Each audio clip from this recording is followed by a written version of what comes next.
오늘은 이제 이 등불에 대해서 말을 하고 있죠. 21절이 되겠습니다. 예수님께서 계속 말씀을 하십니다. 집에 등잔을 가져와서 사실 통 속이나 침대 밑에 두는 사람이 어디 있겠느냐 이 말이에요. 대부분 탁자라든가 선반 위에 또는 협탁 위에 두지 않겠느냐. 우리는 바로 22절이죠. 우리는 비밀을 감추어 두지 않고 오히려 말할 것이다. 비밀을 말할 것이다. 숨기지 않고 오히려 밝히 드러낼 것이다. 이렇게 말합니다. 그러면서 23절에 들을 귀 있는 자는 들으라. 이 말은 무슨 말이에요? 너희들 정말 듣고 있느냐? 정말로 듣고 있느냐? 이런 뜻이에요. 24절입니다. 바로 또 이르시되, 이건 무슨 말이냐? 말 잘 들어 이 뜻이에요. 내 말을 잘 들어라. 세상에서 너희 힘으로 잘 될 수 있다는 약삭 빠른 충고들이 있거든 주의하라 이 말이에요. 조심해라. 24절 말씀입니다. 25절 받는 것보다 주는 게 더 낫다. 베품은 베품을 낳는다. 25절이 있는 자는 받을 것이고 베풀게 되면 다시 베품을 낳는다는 거예요. 그 다음에 없는 자는 그 있는 것까지도 빼앗긴다는 건 뭐죠? 인색하면 가난해진다는 거예요. 베품은 베품을 낳아요. 자꾸만 섬기고 나눌 땐 그것이 계속 파장을 일으켜서 섬기고 계속 베풀 수 있게 만들어요. 그러나 인색하면 점점 가난해진다는 것이죠. 있는 자는 받을 것이 없는 자는 그 있는 것까지도 빼앗길 것이다. 그 다음에 이제 잘하라는 12호로 26, 27, 28, 29를 말씀하고 있는데 또 예수님께서 계속 말씀하시죠. 이 하나님 나라가 도대체 어떤 것이냐. 26절이죠. 하나님 나라는 어떤 것이냐. 어떤 사람이 밭에 이렇게 씨를 뿌리고 이제 씨를 뿌렸으니까 잊어버리고 잠자리에 든 것과 유사하다 이 말이에요. 27절이에요. 씨는 싹이 터서 자라는데 이게 어떻게 그렇게 되는 건지 잘 모른다는 거예요. 27절이죠. 그가 밤낮 자고 깨고 하늘 중에 씨가 자라는데 어떻게 그리 되는지 알지 못한다. 씨 뿌리고 얘가 이제 썩어서 발화가 되게 되면 자라는데 이게 어떻게 되는지 그건 모른다 이 말이에요. 28절 그의 도움 없이 땅이 다 알아서 한다. 땅이 다 알아서 한다. 처음에는 푸른 줄기를 내고 다음에는 꽃보고리를 내고 그 다음에는 익은 곡식이다. 29절이죠. 열매가 익으면 곧 낫을 때인데 이때는 추수 때가 이르렀다. 이런 뜻이 되겠습니다. 다음에 이제 겨자씨 비유를 말씀하시죠. 30절에 또 계속 말씀하시는 거예요. 또 계속 말씀하시면서 하나님 나라를 도대체 어떻게 묘사할 수 있을까? 어떤 얘기가 좋을까? 지금 주님께서 계속 비유로 말씀하시는 거거든요. 자, 하나님 나라는 바로 이런 겨자씨와 같다. 겨자씨 하나와 같다. 겨자씨는 땅에 떨어질 때 씨로서는 아주 작지만 여러분 겨자씨 정말 작거든요. 좁쌀보다 작아요. 한때 우리 이스라엘 성지 순례 가게 되면 이렇게 그 조그만 비닐봉지 겨자씨 몇 개씩 넣어가지고 이렇게 팔았어요. 성지 순례할 때 그걸 많이 사가지고 성도들에게 나눠주기도 하고 그랬어요. 이게 겨자씨다. 이스라엘에서 가져온 겨자씨다. 겨자씨는 땅에 떨어지는 씨로서는 아주 작지만 32절입니다. 30일 일단 얘가 죽고 난 다음에 심기우면 가지가 무성한 큰 나무로 자라서 공중의 새들, 독수리와 같이 큰 새들이 둥지를 틀 정도가 된다.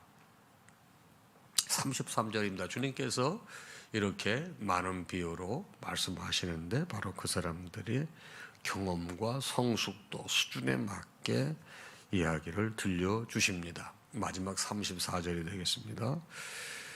예수님께서는 모든 것을 이렇게 이야기 없이는 말씀하지 않으셨습니다. 그리고 제자들이 따로 있을 때에는 모든 것을 다시 설명해 주셔요. 그래서 혼란스러운 것을 정리하시고 얽힌 것을 풀어주셨습니다.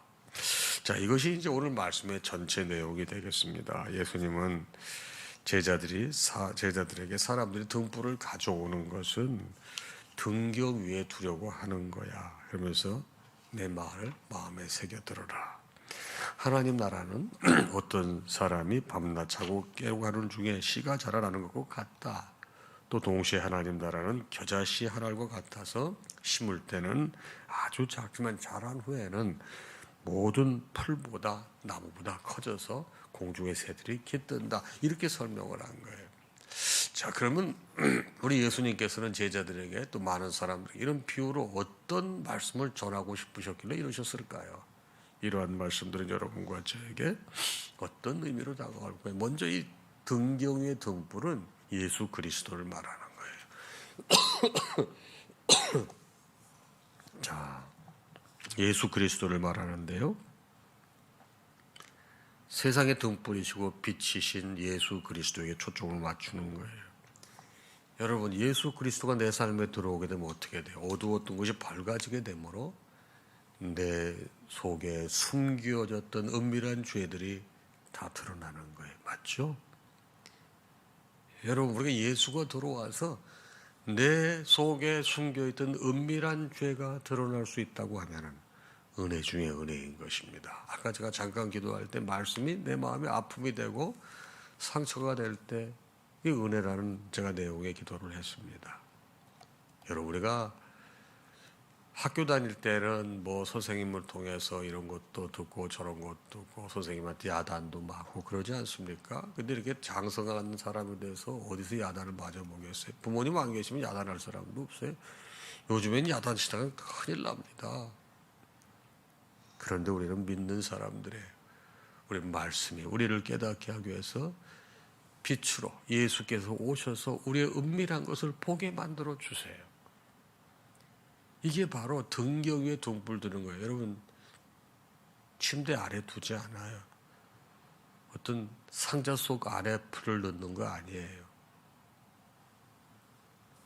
바로 그 등불 대신 예수께서 나에게 찾아올 때 나의 은밀한 죄가 드러나고 나의 연약함이 나타나는 것입니다. 이것이 바로 뭐예요? 내 안에서 하나님의 나라가 자라는 거예요. 내가 자라는 거예요. 여러분, 한번 깊이 생각해 보세요. 하나님의 말씀인 등불, 예수이신 등불이신 예수가 나에게 다가와서 나의 부족함과 허물과 수치를 드러낸 적이 있는가?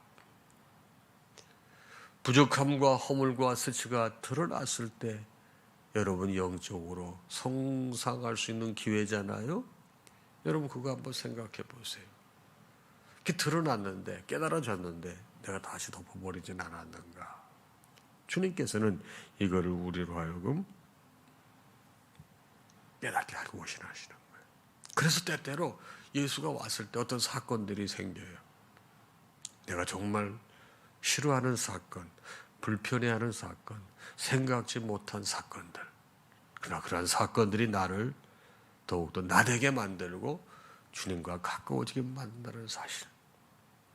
그래서 예수께서 빛으로 내게 다가오실 때 나의 은밀한 죄가 드러나고 나의 연약함이 드러나는 거예요. 그것을 인정하시기 바랍니다. 그러면 내 안에 예수께서 내주하시고 안주하셔서 나를 이끌어 가시는 거예요. 자, 두 번째, 자라나는 씨 비유지 않습니까? 하나님의 나라를 예수님께 설명하시면서 예수님이 사람이 씨를 땅에 뿌리는 것과 같다고 그랬어요. 그게 무슨 말이에요? 이 씨가 우리 말씀이라고 그랬잖아요. 복음이라고 그랬잖아요. 여러분과 제가 뿌리는 씨를 뿌려놓고 농부는 잔다고 그랬어요. 자고 깨고 하는 동안에 그 씨가 발화가 돼서 자란다고 성경은 말하고 있습니다. 우리가 기회를 얻지 못하든지 이런 여건 저런 여건 이런 상황 저런 상황 어떠한 여러분 이 상황이 우리에게 놓여진다 하더라도 예수의 말씀대로 살려고 하고 거룩한 향기를 드러내려고 하면서 성령과 동행하게 되면 그 말씀을 전하게 되면 그것이 나도 모르는 사이에 그 사람에게 말씀이 떨어져서 자라게 된다는 거예요.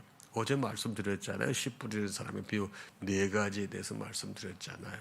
여러분 바로 길가, 얕은 밭, 가시떨기, 좋은 밭 말씀을 드렸어요. 하나님께서 그의 마음을 만지세요. 마음을 만져서 씨가 자라게 한다는 것입니다. 그러게 여러분과 제가 신앙생활하면서 특별히 이제 목회자들이 목회할 때 이 말씀이 너무나 귀한 겁니다. 여러분 목회자는 여러분이 사역할 때 아주 오해도 많이 받습니다. 또 그리고 애매히 고난당하는 경우도 많이 있습니다. 왜? 여러분 목회자가 여러분 이 교회에서 가장 중요한 역할을 하는 사람 중에 하나이기 때문에 사탄 마귀가 많이 흔들어대죠. 그럴 때 낙담이 되고 좌절이 되고 그러죠. 또 여러분들도 어떤 순을 맡았다. 또 교구장이 됐다. 교회 학교의 지도자가 됐다. 또 선교회 회장이 됐다. 여러분 이런 어떤 그 리더십의 위치에 서게 되면 항상 도전이 있기 마련이에요. 여러분 보세요. 이 대통령에 대해서는 그렇게 비판이 많은 거예요. 왜요? 절대 권력을 가졌기 때문에. 어떤 공적인 자리에 있게 되면 사람들이 다 들여다보고 다 비판하는 거예요. 요즘에 법카 얘기가 나도 법인카들은 법카라고 그러거든요.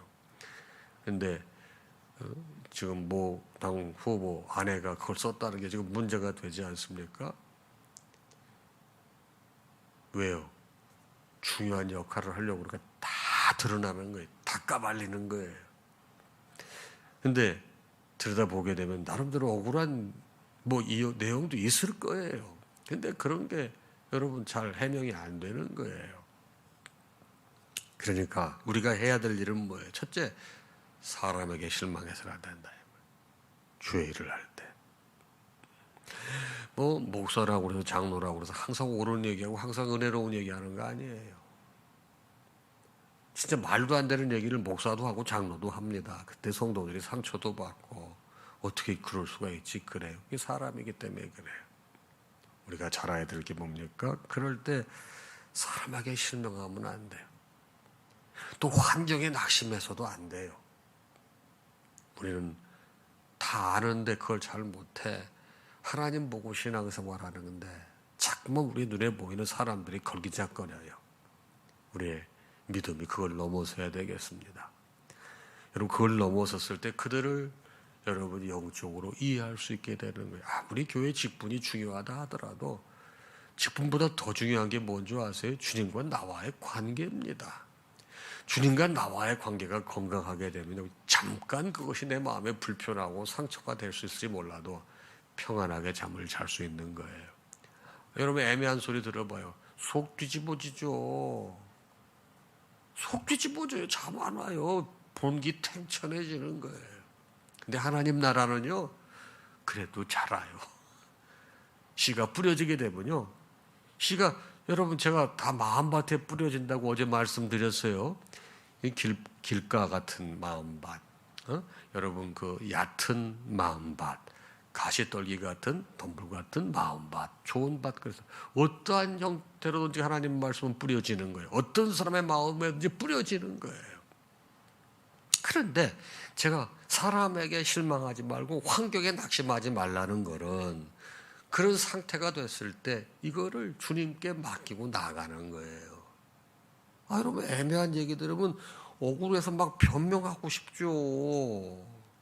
근데 여러분 보세요. 사람이 편견을 가지고 있는데 내가 변명한다고 만나서 얘기한다고 풀릴 것 같습니까? 어떤 사람들은 삼자 대면하자고 그래. 막 얘기해보자고 그래. 누가 맞아도 되나. 그래서요. 이기면 어떡할 건데요. 상대방 그렇게 이겨가지고 내가 정직하다는 걸 증명해내고 나면 어떡할 건데요. 그 사람 신앙생활 안 해요. 자기가 잘못했어도 신앙생활 안 해요. 결국 신앙생활 안 하면 하나님 나라가 약해지는 거예요. 그래서 여러분 신앙생활 할 때 참는 게 그렇게 중요한 거예요. 그래서 여러분 절대로 사람에게 실망하거나 환경에 낙심하면 안 돼요. 우리가 그런 가운데 참고 자고 깨는 가운데 하나님의 나라가 세워져 가는 거예요. 힘들고 어려울 때 누구한테 나와서 주님 앞에 나와서 기도하는 거예요. 하나님 아시죠? 그리고 여러분, 내가 만고불변의 진리를 하나 말씀드리겠습니다. 그게 여러분 사실이면 불이 안 꺼져요. 계속 그게 그래 타요. 사실이 아니잖아요. 일정한 시간 지나고는 딱 꺼져버려요. 평안하시기 바랍니다. 저건 장로님이 그랬을 거야. 그 양반 그러고도 남을 사람이야. 저 목사님이, 내가 경험, 목사님이 그랬을 거야. 아무 증거도 없으면서 느낌으로 내가 기분 불편하다고 교회 지도자들에 대해 그런 마음을 갖는 경우가 더러 있어요. 근데 그 대상이 되는 장로님 얼마나 속이 뒤집어지겠어요. 물론 이제 얘기하다 보면 깊은 생각 없이 얘기해 상대방에게 혼란을 줄 수도 있어요. 교회 지도자들이. 그거는 또 그 나름대로 허물이에요. 그러나 신앙생활은 하나님 나라. 여러분, 내가 하나님 나라잖아요. 우리가 하나님 나라잖아요. 하나님 나라가 자라가는 방법이 뭐라고요? 사람에게 실망하지 않고 환경에 낙담하지 않는 거예요. 거기에 하나님의 은혜가 머무는 거예요. 힘내시기 바랍니다. 우리 주님 보고 신앙생활하는 거지 사람 보고 신앙생활하는 거 아니에요. 마지막 말씀, 겨자씨 비유죠. 세상 다 포기하고 예수님 따른다고 그러면요, 세상 사람들이 아이고 다 그래요. 세상의 기준으로 볼 때 예수 믿고 예수 따른다는 건 정말 쪼잔하고 이렇게 보이는, 아주 자그마한 거로 보이는 겁니다. 그런데 세상 사람들의 시선과 편견에 내가 노예가 되지 않고 예수님 따르는 일, 이 작은 겨자씨의 믿음을 가지고 내가 발을 내디딜 때, 예수와 함께 내가 죽고 예수님과 함께 내가 살았을 때, 여러분, 이게 하나님 나라가 자란단 말이에요. 주께서 햇볕을 주시고 물을 주시고 기온을 적절케 하셔서 하나님 나라를 자라게 하세요. 여러분, 나무 보세요. 나무가요, 추운 겨울을 지나는 게 얼마나 힘들어요. 그런데 여러분 그거 아시죠? 추위가 추울수록 어때요? 해충이 죽어요. 그렇죠. 그 다음에 그 나무가 더 건강하게 자라는 거예요. 여러분, 그래서 우리가 신앙생활할 때 정말 조금만, 이 세상 사람들을 볼 때 어떻게 오죽하면 예수 믿어 그러지만은, 여러분, 예수와 함께 나의 옛사람이 죽고 예수와 함께 내가 거듭나서 새롭게 살게 되면 주님께서 나를 이끌어 가시고 키워 가시고 세워 가시는 거예요. 그런데 그 과정이 봄, 여름, 가을, 겨울이 있다는 거예요. 추운 겨울도 있고 더운 여름도 있고 선선한 가을도 있고 아침 저녁 일교차가 큰 기후도 있고 있단 말이에요. 우리 신앙생활하는 게 봄, 여름, 가을, 겨울 아니에요. 어떻게 항상 좋아? 여러분, 제발 항상 좋기를 기대하지 말아요. 여러분, 망하는 거예요. 제가 수도 없이 말씀드리잖아요. 여러분, 햇빛이 계속 있으면 좋을 것 같죠? 땅이 황폐화되는 거예요. 하나님께서 우리 영혼이 황폐화되는 걸 막기 위해서 때때로 도전도 주시고 상처도 주시고 시험도 주시고 어려운 일도 주시는 거예요. 근데 그거를 잘 견디기를 원하시는 거예요. 사람에게 실망하지 말고 환경에 낙심하지 말고 잘 버텨라. 그러면 네가 하늘나라의 귀한 일꾼이 되는 것이고 나를 기쁘게 하는 사람이 된다 하는 것이 오늘 말씀이에요. 사랑하는 여러분, 오늘도 또 하루가 선물로 주어졌어요. 주님의 은혜로 시작해야 돼요. 많은 도전이 우리 앞에 있을 것이고 또 나에게 불편하게 또 이런 말 저런 말 하는 사람도 있을 수 있어요. 또 나에게 장애물이 되는 사람이 될 수도 있어요. 오늘 이 일이 나를 힘들게 할 수도 있어요. 그러나 여러분, 사람과 환경에 지지 마시고 오늘도 말씀으로 승리하시고 주의 위로로 넉넉히 기시는 여러분들 되시기를 주님의 이름으로 축복합니다. 찬양하겠습니다.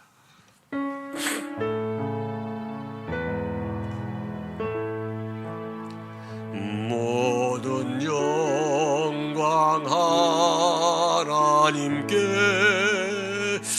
모든 영광 하나님께, 모든 영광 하나님께. 나는 자유의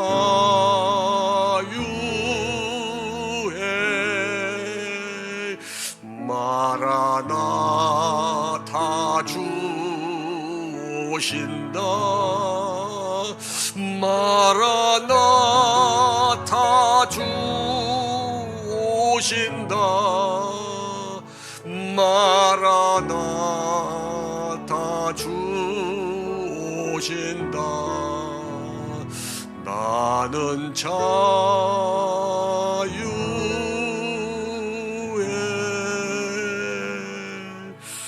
우리 주님 예수 그리스도의 크신 은혜와 하나님 아버지의 무한하신 사랑하심과 성령님의 감동, 감화, 교통, 역사, 충만하심이 주신 말씀을 받고 하루를 시작하는 사랑하는 당신의 모든 자녀와 그 가정 위에 이제로부터 영원토록 함께 있을지어다.